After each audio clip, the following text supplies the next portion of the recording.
안녕하세요. 저는 늦은 나이에 지인의 소개로 지금의 남편을 만났습니다. 저희에게는 공통점이 있었어요. 둘 다 무언가에 푹 빠져 이성에 관심이 없었다는 점이에요. 저는 요리에 관심이 많아 여기저기 유학을 다니며 공부를 하느라 남자에 관심이 없었고, 남편은 사업을 한다고 이것저것 벌려놓은 일들이 많아 여자에 관심이 없었다고 합니다. 저희를 엮어준 지인이 저희가 서로 그런 사정이 있다는 것을 알고 잘 맞을 것이라 생각해 주선을 해주었던 것인데, 결론적으로 저희는 정말 잘 맞는 사이였습니다.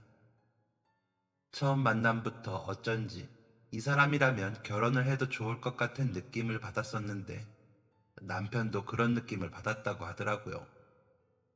남편은 잘 나가던 사업가였고, 공부를 한다는 핑계로 거의 반백수나 마찬가지였던 저는 남편의 권유로 전업주부가 되기로 했습니다. 오랜 시간 동안 요리 공부를 했던 사람으로서 요리사의 꿈이 없었던 것은 아니지만, 남편을 만나고 나서 저만을 위해서가 아닌 남편을 위해 살아보고 싶다는 생각을 가졌던 것 같아요. 그렇게 해도 후회 없이 행복할 수 있을 것 같다는 믿음이 있었거든요. 요리뿐만 아니라 결혼 전부터 살림에는 늘 자신이 있었습니다. 공부만 하던 제가 아르바이트 아닌 첫 직업을 갖게 되는 게 전업주부라는 것이 조금 이상하긴 했지만, 어쨌든 배웠던 것을 활용할 길은 주부가 되고 나서도 다양하다고 생각했기에 가능했던 결정이었어요. 무엇보다 남편을 위해 도움이 되는 아내가 되고 싶더라고요. 그렇게 하면 남편 역시 제가 하고 싶은 것들에 적극적인 지지를 해줄 것이라 생각했습니다. 그게 아니라면 제 안에 저도 몰랐던 현모양처의 꿈이 있었던 것인지도 모르겠네요. 그렇게 남편과 저는 본격적으로 만나게 된 지 6개월 만에 결혼식을 올렸습니다.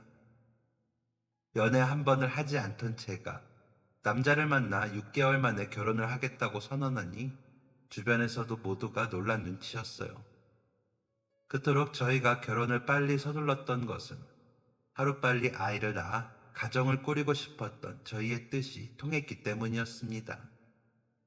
너무 일만 하며 사느라, 너무 공부만 하며 사느라 미래를 꾸릴 시간을 투자하지 못했던 저희는 그런 뜻이 잘 맞았고, 그렇게 결혼을 서두르게 되었답니다. 저희 두 사람이 아이를 갖기에 조금 늦은 나이인 것도 있었기 때문에 그랬기도 했었어요. 어떤 이유에서건 간에 적당히 넓고 깨끗해서 살기 좋은 집에서 뜻이 맞는 사랑하는 사람과 살게 되니 그보다 더 좋을 것이 없었어요. 그렇게 마음의 여유도 있었고 편안한 마음으로 이제 아이를 가져보기로 했는데, 이상하게 쉽지가 않았습니다. 애써 긍정적으로 생각해보며 여러 번 노력을 해보았지만 달라지는 것이 없었고, 아무리 노력을 해도 임신이 되질 않아 결국 1년 만에 병원을 찾아야 했지요. 그리고 가장 피하고 싶었던 말을 듣게 되었습니다. 아이를 갖기 힘들다는 말. 그래도 노력하면 될지도 모른다는 애매한 확률 때문에 저희는 병원을 지속적으로 다니며 여러 가지 방법을 동원해 아이를 갖기 위한 노력을 쏟았습니다. 아이를 만나 행복해지기 위한 과정이라고 생각하며 견뎌보려고 하는 날들이 있었지만, 대부분의 날들은 스트레스로 이어졌어요. 몸도 힘들고 마음도 힘들었습니다. 서로의 가슴에 상처를 주는 일도 있었고요. 결국 3년 차에 접어들었을 때 남편과 저는 서로 약속이라도 한 듯 말했어요. 우리 다른 방법으로 아이를 가지는 건 어떨까? 남편과 제가 생각해낸 방법은 다름 아닌 입양이었습니다. 아무리 원해도 아이가 들어서질 않으니 그런 생각까지 도달한 것이었어요. 사실 남편과 저는 그동안 아이들을 후원하는 일을 하고 있었습니다. 어려운 아이들을 돕고자 하는 마음도 있었지만, 그 안에 아이를 너무나 갖고 싶었던 저희의 소망이 아예 녹아있지 않았다고는 하지 못하겠네요. 그래서 오히려 그런 아이들을 후원하며 지내온 세월이 있었기 때문에 입양이라는 제도에 대해서 긍정적으로 생각하게 되었던 것인지도 모릅니다. 남편과 제가 원하는 것은 가족이었어요. 핏줄이 갖고 싶은 것이었다면 저희는 그런 결정을 내리지 못했을 것입니다. 다행히도 저희 둘 중 핏줄에 대해 집착하는 마음을 가진 사람이 없었고, 꼭 외모가 우리를 닮지 못하더라도 내면을 닮은 아이를 키울 수만 있다면 진정한 가족이 될 수 있다 생각했었습니다. 입양을 결정하는 것에 대해 시부모님이나 친정 부모님의 허락이 필요하진 않았어요. 늦은 나이에 결혼을 했으니 쉽지 않을 것이라는 것도, 그리고 저희가 그동안 노력했던 모습을 봐오셨으니 어느 정도 예상은 하고 계셨던 것 같았죠. 가장 중요했던 저희 둘의 마음은 이미 서로가 확인을 한 이유였고, 이제 정식 절차를 밟아 아이를 입양하기만 하면 되는 순서가 찾아왔습니다. 보육원이나 센터에 후원을 하면서 종종 봉사를 나가 관계자들과 대화도 나누어 보았기에 얼추 알고는 있었지만, 생각보다 입양을 하는 과정은 복잡하고 어려웠어요. 그 과정이 너무 길고 힘들어 중간에 포기하는 사람들도 있다고 들었거든요. 그래도 저희는 포기하지 말자고 손가락을 걸었습니다. 입양을 하기 위해 저희는 가장 먼저 아동복지회를 통해 입양 신청을 했습니다. 담당 복지사는 저희에게 곧장 몇 가지 정보를 물어보았어요. 아이를 양육하기 위해서는 안정적인 환경이 필수 조건이라고 했습니다. 그 과정에서 혹시라도 저희의 나이가 결격 사유가 될까봐 긴장을 했었지만, 다행히도 기관 방문 일정이 잡혔습니다. 방문 일정을 기다리며 저희는 서류 준비를 했어요. 정말 많은 서류들이 필요했지만 그중 가장 어려웠던 것은 성장 배경이 들어간 에세이를 제출하는 일이었습니다.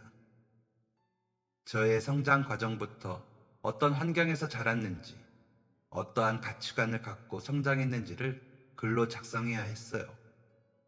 저희 부부는 각자의 삶을 돌아보며 한참 동안 머리를 쥐어짜며 글을 작성했습니다. 아이를 만나기 위해 저희는 어쩌면 각자의 삶을 돌아보는 귀한 시간을 가졌던 것입니다. 양육 계획서까지 모두 제출하고 나니 그 다음은 가정 방문의 시간이 남아 있었습니다.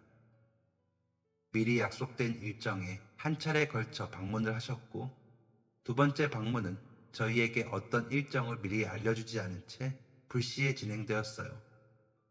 모든 방문이 끝이 나고 부모 교육을 들으며 남편과 저는 희망에 부풀었었습니다. 이제 곧 우리 아이가 될 아이를 만나겠구나 하면서 말이에요. 하지만 교육을 다 끝냈다고 해서 바로 아이를 만날 수 있는 것이 아니더라고요. 무한한 대기가 필요했습니다. 수많은 서류를 제출하다 지친 예비 부모들도 있겠지만, 아마 이 과정에서 기다리다 지쳐 입양을 포기하는 사람도 있을 것 같았어요. 저희에게 그 시간은 희망 고문처럼 느껴졌습니다. 이미 아이를 갖기 위해 노력하며 수차례 스스로에게 희망 고문을 해야 했던 시간들이 있었기에, 입양 신청을 해두고 기다리는 그 시간조차도 저희에게는 큰 희망 고문이었어요. 너무나도 긴 기다림에 지칠 법도 했지만 저희는 쉽게 지칠 마음의 여유조차도 없었습니다. 그만큼 간절했거든요. 너무 원하다 보니 힘이 들어도 힘든 걸 금방 잊었어요. 곧 우리에게도 아이가 생긴다는 사실 하나만으로. 기관에서 말하길 넉넉히 마음의 여유를 두고 2년에서 3년 정도는 생각을 하시라고 하더군요. 그 말을 들었음에도 마음을 그렇게 먹기가 쉽지 않았습니다. 아이가 너무 간절해서 입양을 하는 입장이었던 저희는 그래도 하루빨리 와주길 바랄 뿐이었죠. 매일매일 단 하루도 빼먹지 않고 간절히 기도했답니다. 그리고 마침내 기다리던 연락이 왔습니다.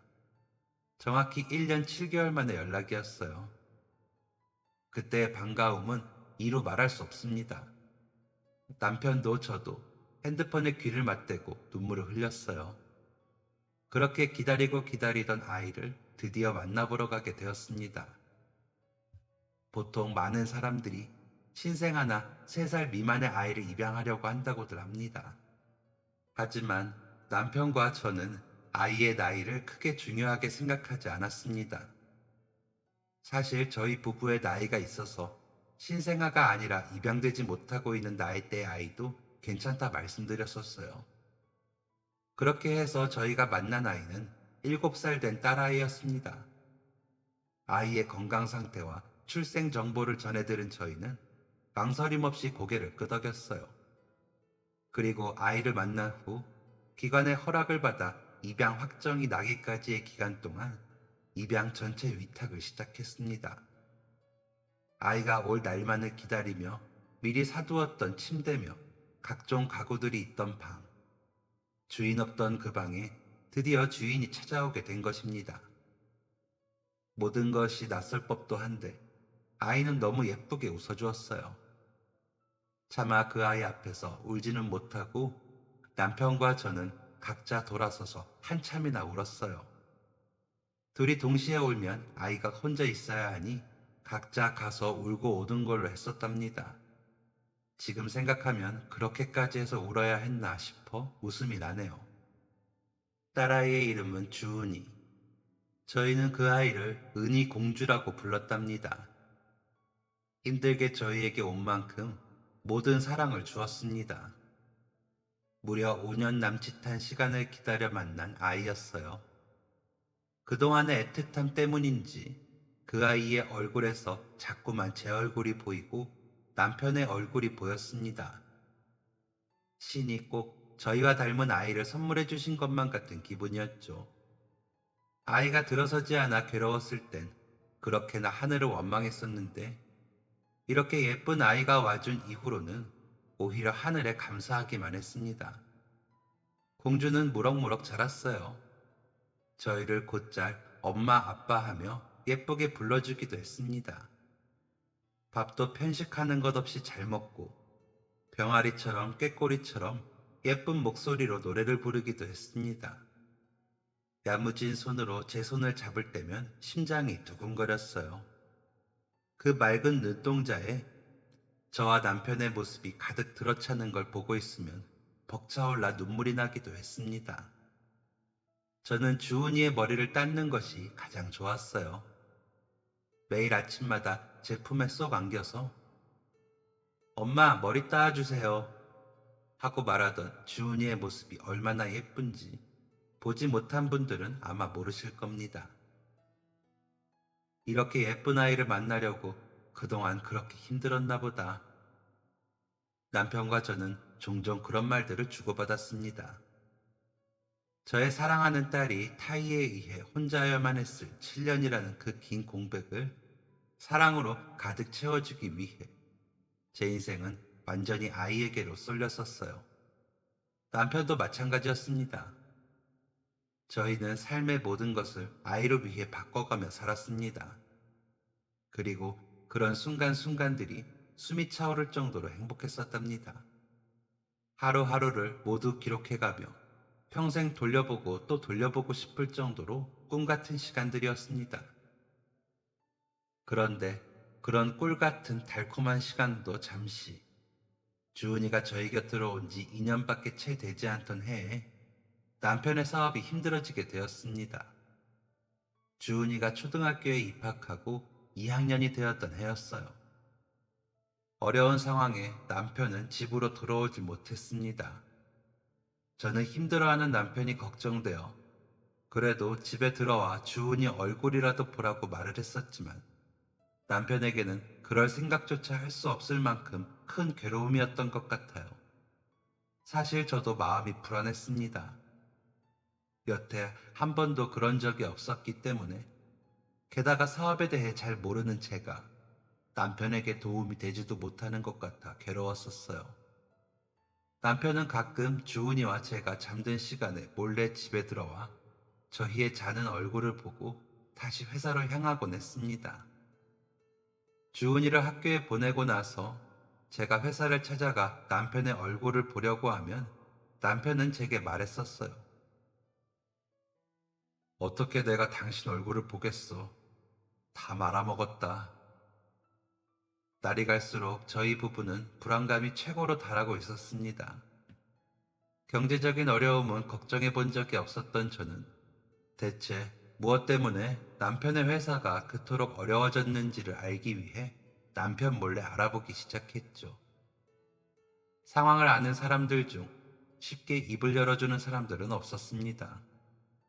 수소문 끝에 어렵게 찾아간 오래된 회사 직원 하나가 제게 울상을 하고 진실을 말해주게 되었습니다.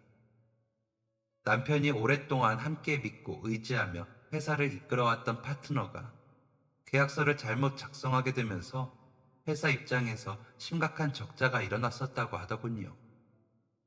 그래도 남편은 그 파트너를 이해하고 용서하려고 노력했고 상황을 지혜롭게 헤쳐나가기 위해 온 직원들이 머리를 맞댔었다고. 하지만 그 파트너가 도주를 하게 되면서 모든 사실이 수면 위로 떠오르게 되었답니다. 남편이 아니라 그 파트너를 따르던 직원들은 줄지어 퇴사를 하기 시작했고 그 덕에 업무 마비가 오는 것은 물론 매출에도 타격이 컸었다고 하더군요.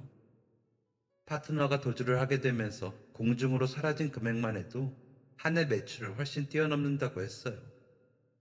그런데 시간이 더 흐르고 알게 된 사실이 그 사람이 처음부터 의도적으로 그런 행동을 했었다는 것입니다.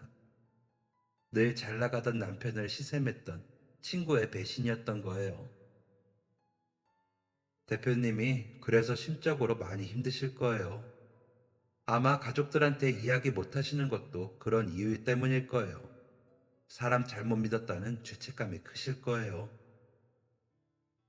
남편이 수년간 믿었던 사업 파트너. 그 인간의 계획된 배신에 꼼짝없이 당해버리고만 남편.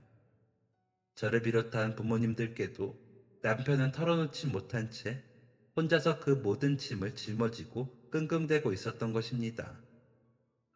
저는 당장 남편에게 전화를 걸었어요.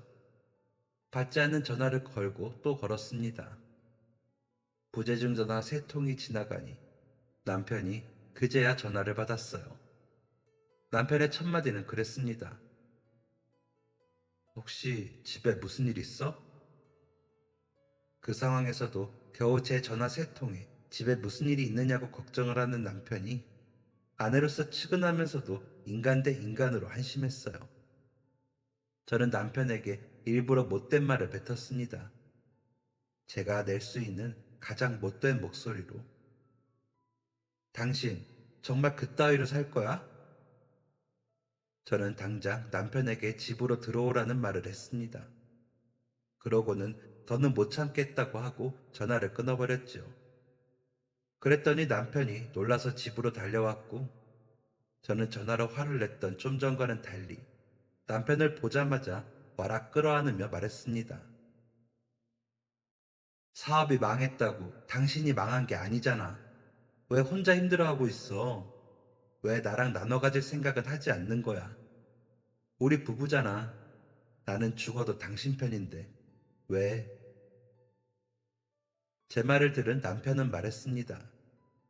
제게 모든 것을 털어놓는 순간 제가 함께 힘들어할 것이라는 걸 알아서 차마 말할 수가 없었다고. 그리고 곧 해결할 수 있을 거라고 생각했었다고.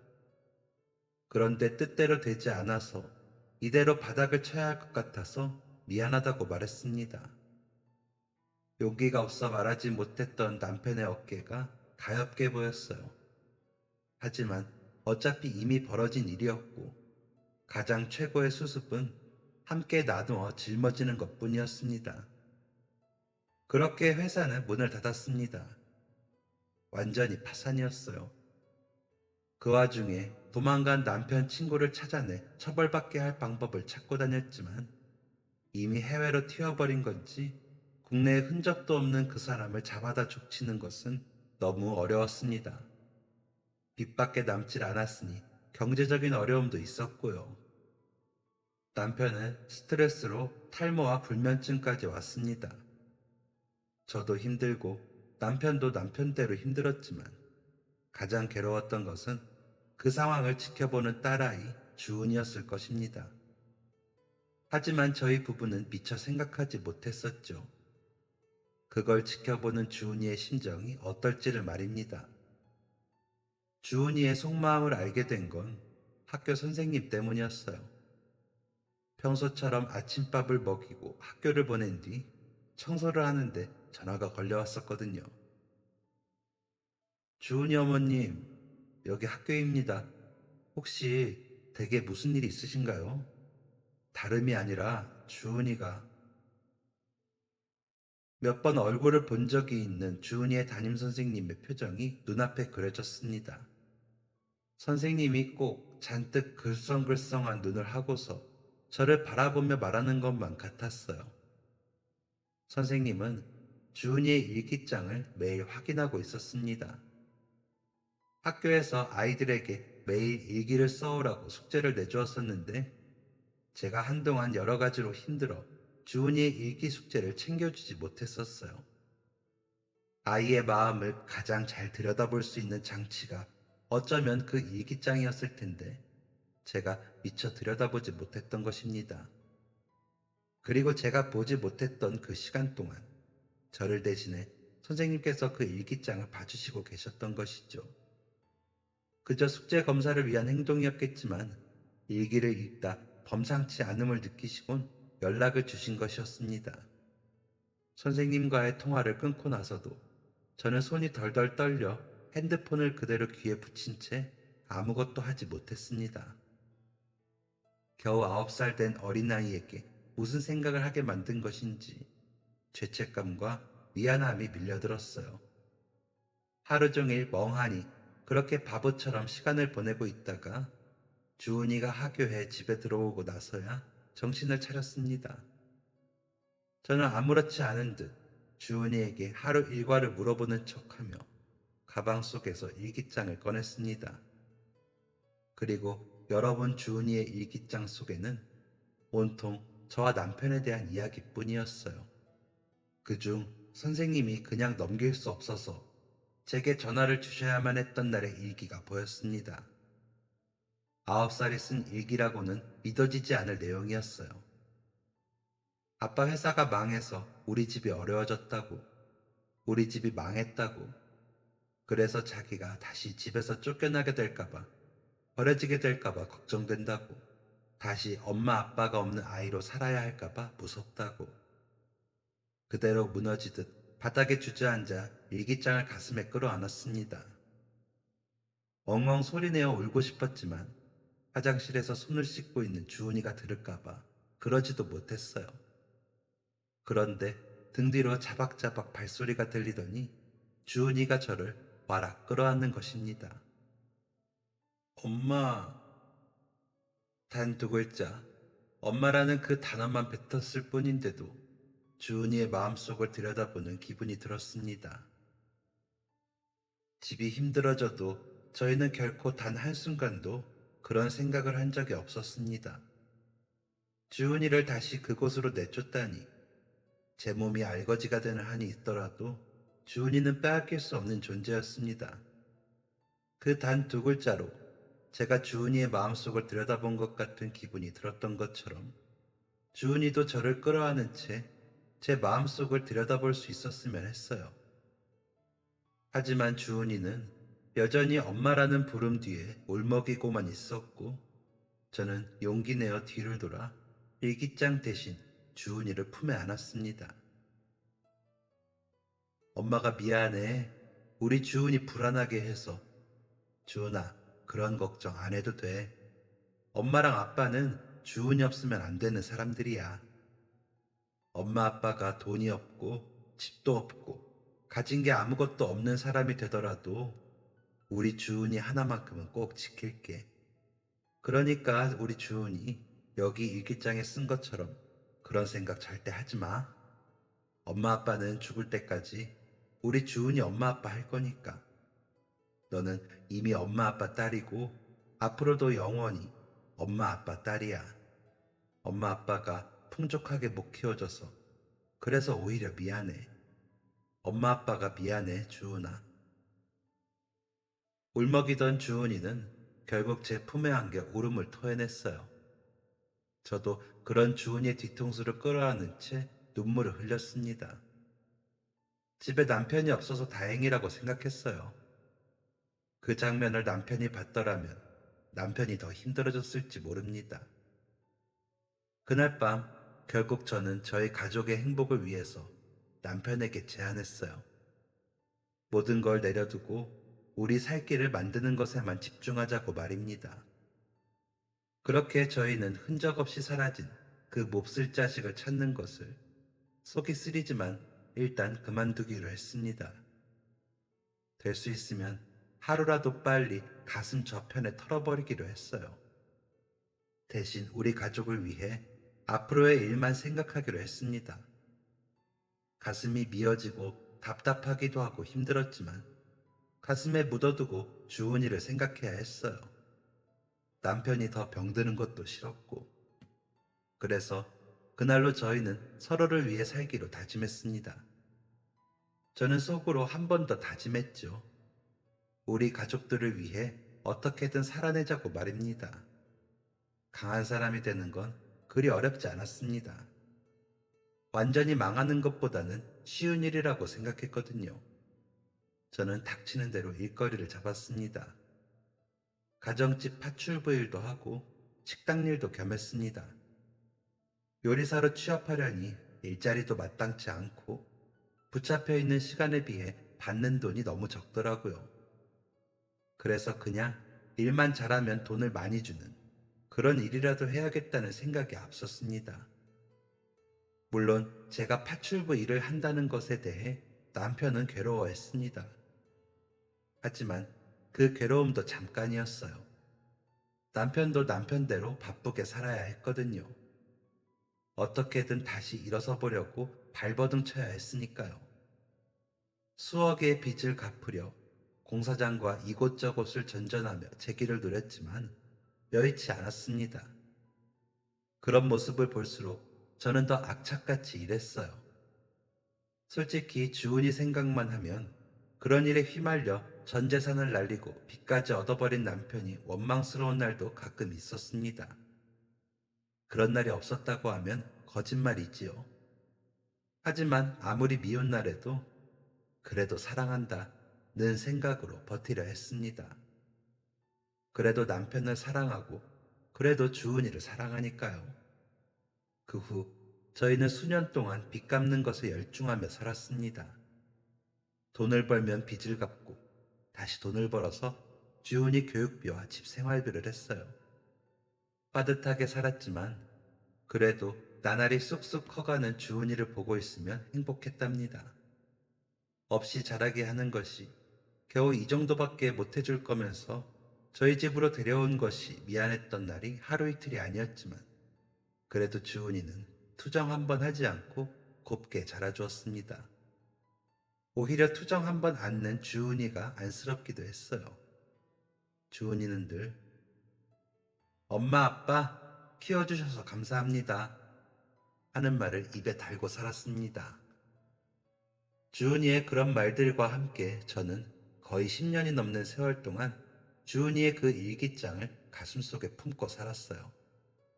지겹고 지칠 때마다 그 작은 아이가 종이 위에 토해냈던 그 심정을 곱씹고 또 곱씹었습니다. 그리고는 다짐했죠. 주은이를 위해 해내야지. 주은이를 위한 거니까. 그런 저만큼이나 주은이도 애쓰고 있었습니다. 아이가 중학교에 갔을 때에도, 고등학교 갔을 때에도, 대학에 입학했을 때에도 매 시험마다 성적표를 가지고 와 저희에게 보여주며 입에 달고 살았던 말이 있었습니다. 엄마 아빠 생각하면서 했어. 늘 좋은 성적을 받아오던 주은이가 그 성적을 보여주며 저희를 생각하면서 해냈다는 그 말은 힘들었던 저희를 일어서게 하는 말이었습니다. 그리고 저희 역시 그 말을 들으며 다시금 가슴에 되새겼었어요. 그랬던 주은이는 부족한 저희 밑에서도 착하게 열심히 공부를 했고 어느덧 7급 공무원이 되어 시청에서 일하는 직원이 되었습니다. 다 큰 어른이 되어 첫 출근을 앞둔 어엿한 성인이 된 주은이었지만 저희 눈엔 여전히 아이였습니다.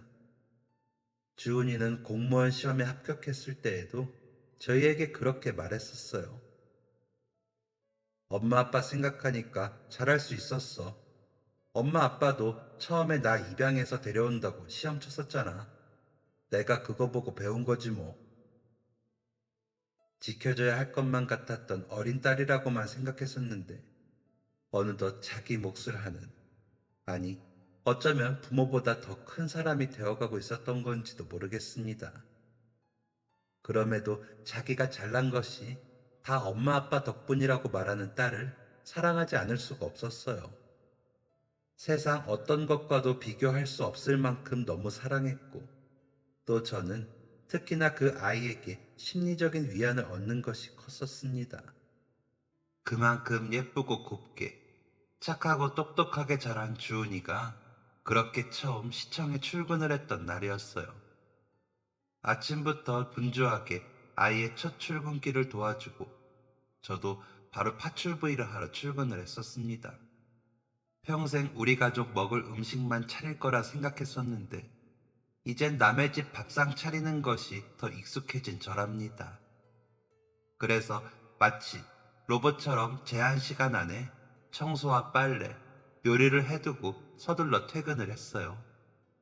다음 출근 시간에 잘 맞추어야 했거든요. 그렇게 다음 일터인 식당으로 이동을 하는 도중 주은이에게서 전화가 걸려왔습니다. 반가운 전화였지만 행여 무슨 일이라도 있는 건가 싶어 마음이 조금 조마조마하더라고요. 그래도 그런 일은 없겠지 라고 긍정적으로 생각하며 전화를 받았는데 통화 너머 주은이의 목소리가 이상했습니다. 그리고 그 아이가 뱉는 말은 더 이상했어요.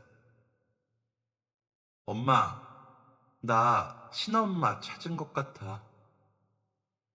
두 귀를 의심하는 말이었습니다. 친엄마를 찾았다니. 뭐라고 대답을 해야 하는데 대답이 잘 나오지도 않았어요. 한 번 더 되묻고 싶었지만 그 소리마저 뱉을 수가 없었습니다. 멍하니 시간이 멈춘 것 같은 기분이었어요. 얘가 지금 무슨 말을 하고 있는 거지? 내가 지금 꿈을 꾸는 건가? 하지만 그건 꿈이 아니었고 다시 들려오는 주은이의 목소리는 확고했습니다. 나 여기 게시판에 붙은 실종 전단지 아무 생각 없이 보다가 너무 익숙한 얼굴이 있는 거야. 그냥 보기만 했는데 자연스럽게 시선이 머물더라고. 근데 엄마, 이 사진 있잖아. 이 사진이 아무래도 내 사진 같아. 아무리 봐도 나 어렸을 때랑 똑같아. 일하다 말고 무심코 보았던 게시판에는 실종 전단지가 붙어 있었고 그 전단지 속 익숙한 얼굴이 꼭 자기 얼굴 같다는 말이었습니다. 아무리 봐도 자기 어렸을 때랑 똑같다고. 점점 더 확신하는 듯한 목소리를 내는 주은이의 말에 저는 묘한 감정을 느껴야 했지요. 주은아, 너 친엄마 보고 싶어? 솔직히 저는 싫은 마음이 먼저 들었어요. 왜 그런 게 붙어 있는지 이해도 가지 않았고 말이에요. 내 딸인데, 내 가슴으로 낳은 딸인데, 친엄마가 나타나 딸을 빼앗길까 하는 두려움이 앞섰습니다. 하지만 못난 질문을 던져놓고 곧장 후회를 했어요. 주은이는 제가 가장 잘 알거든요. 제 딸은 제가 제일 잘 알고 있습니다. 그런데 그 마음을 의심하다니 후회가 밀려왔어요. 저는 얼른 말을 이어갔습니다. 기관에 연락을 해서 찾고 있다는 사람을 한번 만나보자고 말이에요. 제가 그렇게 말하니 오히려 통화 너머의 주은이가 망설이는 듯 느껴졌습니다. 저는 한 번 더 다독였어요. 실종 전단지가 붙어 있다니 엄마 생각에도 무언가 이상한 것 같아서 그래.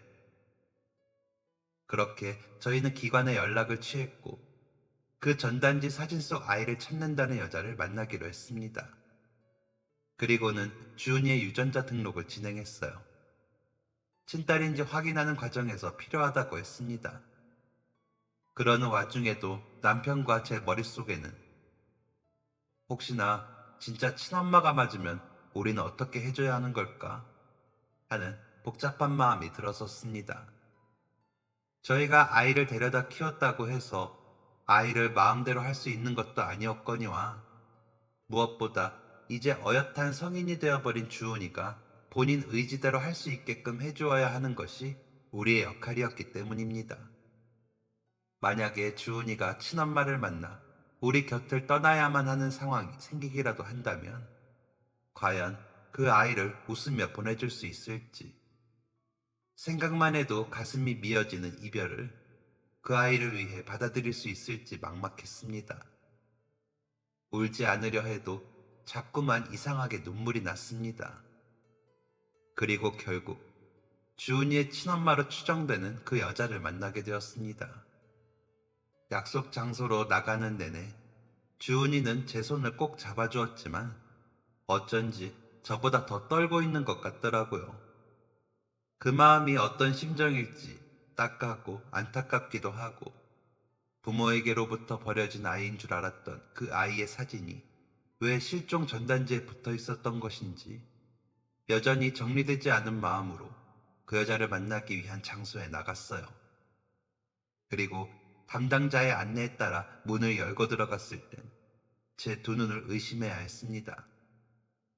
남편도 주은이도 그 여자를 전혀 알지 못했지만 저는 그 여자를 알고 있었거든요. 그리고 그 여자도 저를 알아보았는지 놀란 얼굴을 하고 저와 주은이를 번갈아 보았어요. 입술이 파르르 떨려왔습니다. 그 상황이 잘 이해가 가지 않았습니다.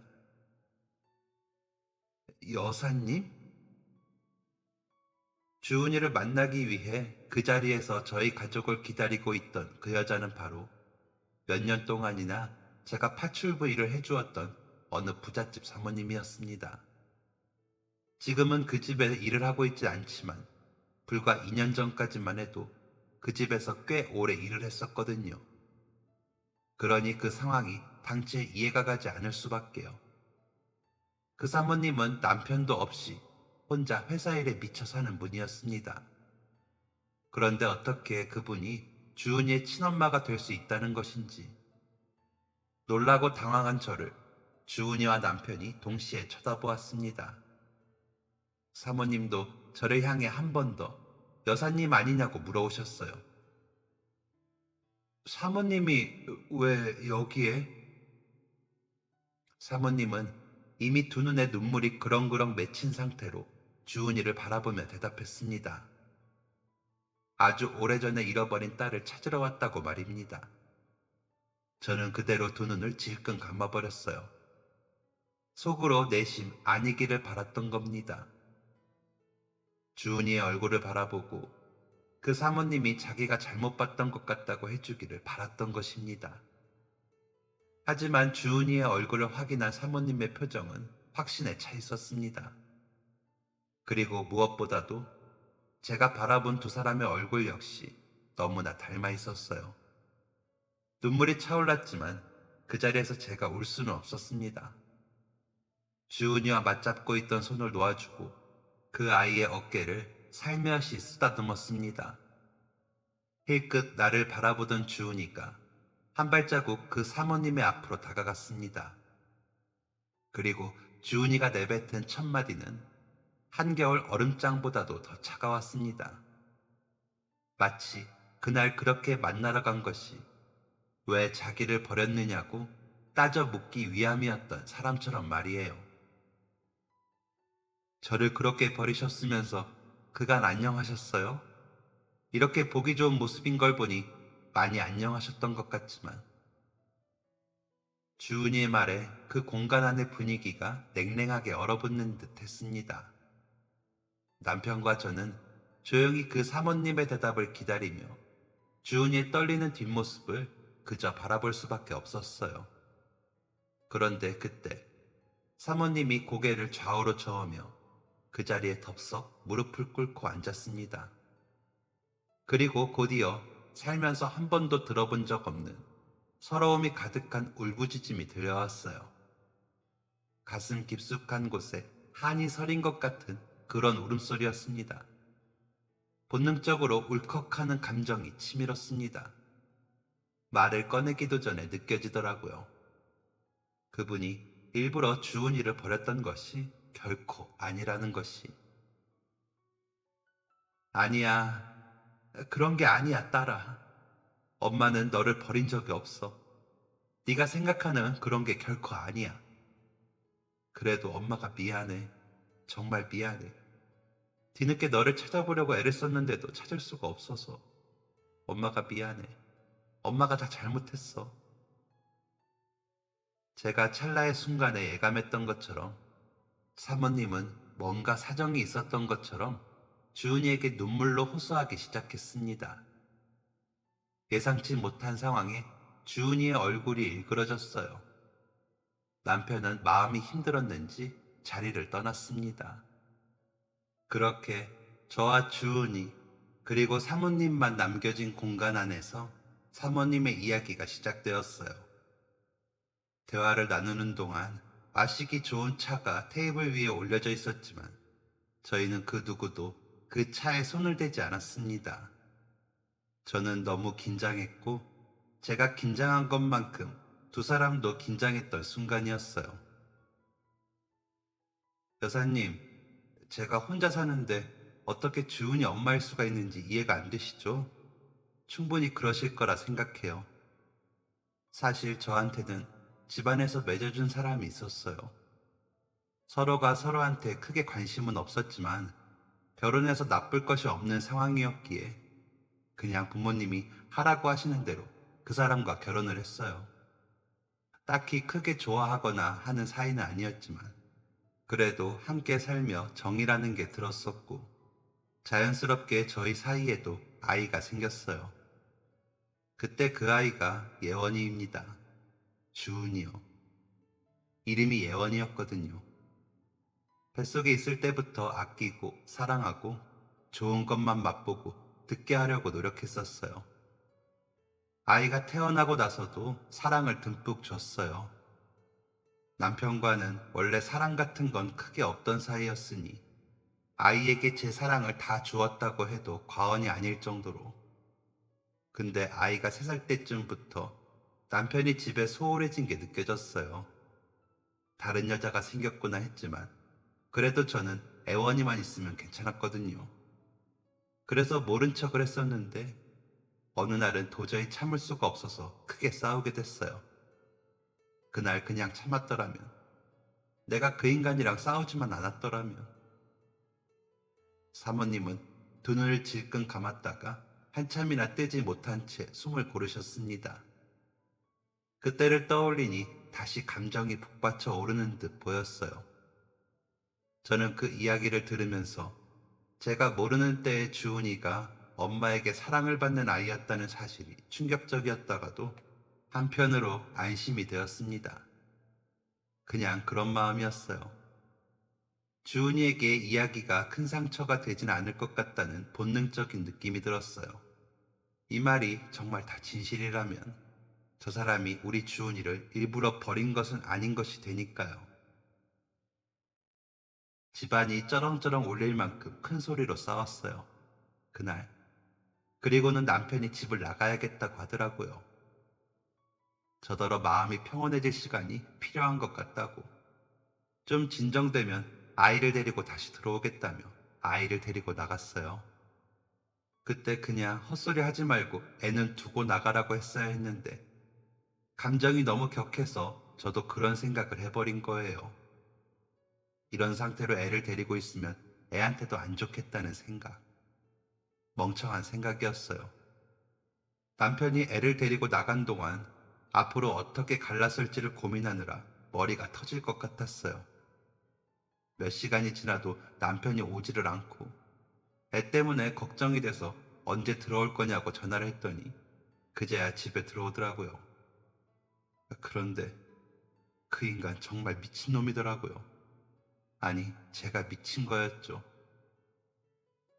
부부싸움 끝에 아이를 데리고 집을 나갔다는 사모님의 남편은 다시 집으로 돌아왔을 때 혼자였다고 했습니다. 술 냄새를 풀풀 풍기며 남편이 집에 들어와 처음 건넨 말이 예원이는? 하는 소리였다고 해요. 사색이 되어 사모님이 무슨 소리를 하는 거냐고, 당신이 애 데리고 나가지 않았느냐고, 애를 데리고 나가서 술을 마시고 있었던 거냐고 하자 남편은 자기가 언제 아이를 데리고 나갔느냐고 큰 소리를 치더랍니다. 나가서 술을 마실 줄 알았으면 애를 못 데리고 나가게 했을 거예요. 그래도 그간 같이 살면서 봐왔던 모습이 나한테는 못해도 아이한테는 잘하던 인간이라 정말 아이를 위해서 밖으로 데리고 나간 줄 알았어요. 그렇게 믿은 제가 나쁜 엄마였어요. 아이를 데리고 집을 나가서 술을 얼마나 마셨으면 애를 데리고 나간 것조차 잊어버릴 수가 있었을까요? 이야기를 듣는 도중 화가 나서 참을 수가 없었습니다. 주은이도 화가 났는지 고개를 숙인 채 화를 삭히는 것 같았어요. 저는 그런 주은이의 손을 꼭 잡고 말했습니다. 그래서요? 그럼 그대로 찾으셨어야 하는 거 아니에요? 충분히 찾을 수 있었던 거 아니에요? 절제되지 못한 감정 탓에 말이 거칠게 나갔습니다. 사모님의 잘못은 아니었지만 그래도 찾을 수 있지 않았나 하는 생각이 미친 듯 들더라고요. 주은이도 같은 생각을 하고 있을 것 같아 더 화가 나고 마음이 아팠습니다. 사모님은 오열하듯 숨을 들이마시며 그 길로 당장 뛰어나가 동네를 뒤지며 아이를 찾기 위해 몸부림쳤다고 설명했습니다. 한참 동네를 뒤지고 다음 동네를 뒤지고 하는 도중에 사람들 말이 어떤 여자가 아이 손을 잡고 가더라는 겁니다. 눈알이 뒤집혀서 경찰서에 신고를 하고 밤새 그 동네를 이잡듯 뒤져보았지만 행적을 찾을 수가 없었다고 했습니다. 변명으로 들릴지 몰라도 누구보다 아이를 찾고 싶었던 건 바로 자신이라며 사모님은 울고 또 울었습니다. 하루가 지나고 이틀이 지나고 일주일이 한 달이 되고 1년이 되는 동안에도 주은이를 찾을 수 없었다고 했어요. 아이를 찾아야 했기에 쓰레기 같은 남편과 이혼할 생각도 하지 못하고 그렇게 아이 찾는 것에만 5년을 쓰다가 자기 때문에 아이를 잃어버렸다는 죄책감에 끝내 남편이 스스로 눈을 감아버렸다고 했습니다. 그런다고 애가 살아오는 것도 아닌데 비겁한 인간. 같이 끝까지 찾아볼 생각은 않고. 사모님은 남편이 먼저 저 세상으로 도망을 가버린 후에도 주은이를 찾기 위해 애썼다고 했어요. 하지만 어디에서도 소식을 전해들을 수가 없었고 주변에서는 다들 포기하라는 말을 했다고 합니다. 그러다 문득 망가진 자신의 모습을 보며 덜컥 겁이 나더라는군요. 혹시나 다시 아이가 집에 들어온다면 아이에게 좋은 환경이 아닐 것 같다는 생각. 아이가 돌아왔을 때 이렇게나 엉망이 되어버린 곳에서 살게 할 수는 없을 것 같다는 생각. 그런 엄마가 되고 싶지 않았다고. 그래서 회사를 다시 일으키고 일만 하며 지냈다고. 거기까지 이야기를 들은 주은이가 벌떡 고개를 들어 사모님을 바라보았습니다. 그럼 나를 버린 게 아니라는 거 맞죠? 일단 오늘은 여기까지만 듣고 싶어요. 아마 긴 이야기를 듣느라 마음이 지쳐버린 것 같았어요. 그렇게 여전히 울먹이는 그 사모님을 혼자 두고 주은이를 일으켜 밖으로 빠져나왔습니다. 다시 볼 일이 있을까 속으로 생각했지만 남편과 저는 주은이의 뜻에 따르기로 했어요. 너무 화도 나고 답답한 마음이 들었지만 그래도 안타까웠습니다. 한순간의 잘못된 선택으로 아이를 영영 잃어버리게 될 줄 누가 알았을까요? 주은이는 힘들어했지만 저희 앞에서 내색하지 않으려고 애쓰는 듯 했습니다. 유전자 검사에서 친엄마라는 것이 밝혀졌지만 그 소식을 전해 듣고도 주은이는 한동안 그 이야기를 꺼내지 않았어요. 남편과 저는 가만히 기다릴 뿐이었습니다. 충분히 혼자 생각할 시간이 필요했을 테니까요. 그리고 마침내 주은이의 요청으로 다시 저희 네 사람이 마주 앉았습니다. 몰랐는데 그동안 사모님과 따로 연락을 하며 지내고 있었다고 하더라고요. 그 말에 살짝 서운한 마음이 들었지만 그 서운한 마음이 드는 제가 못났다고 생각했습니다. 어쨌든 자기를 낳아준 친엄마이고 주은이도 어엿한 성인이라 자기가 생각하고 결정한 부분이 있을 테니까요. 그 아이의 생각을 가장 먼저 존중해 주어야 하는 것이 저희 부부가 부모로서 아이에게 해줄 수 있는 가장 우선적인 부분이었습니다.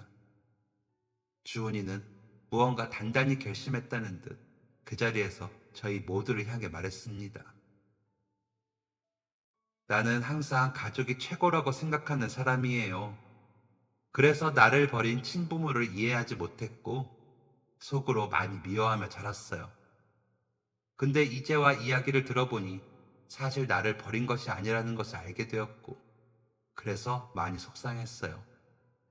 왜냐하면 아무리 친엄마가 나타났다고 해도 한순간에 친엄마가 평생 저만 위해 사셨던 엄마 아빠보다 더 좋아지는 건 아니거든요. 따로 연락하며 지내는 기간 동안 친어머니와의 관계를 앞으로 어떻게 해야 할지 고민했어요.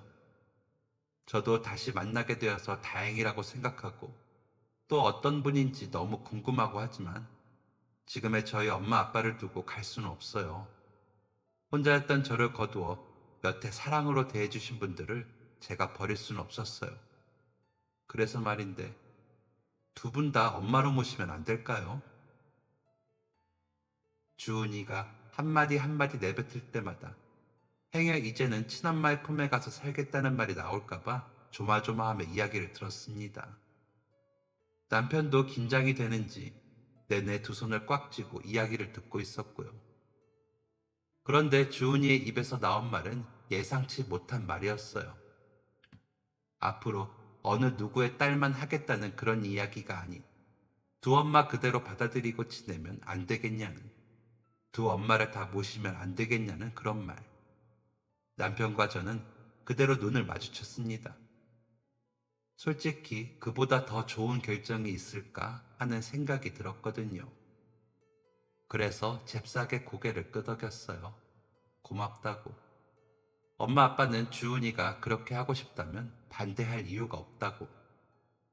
이야기를 듣던 사모님도 함께 고개를 끄덕이며 연신 고맙다는 말씀을 하셨습니다.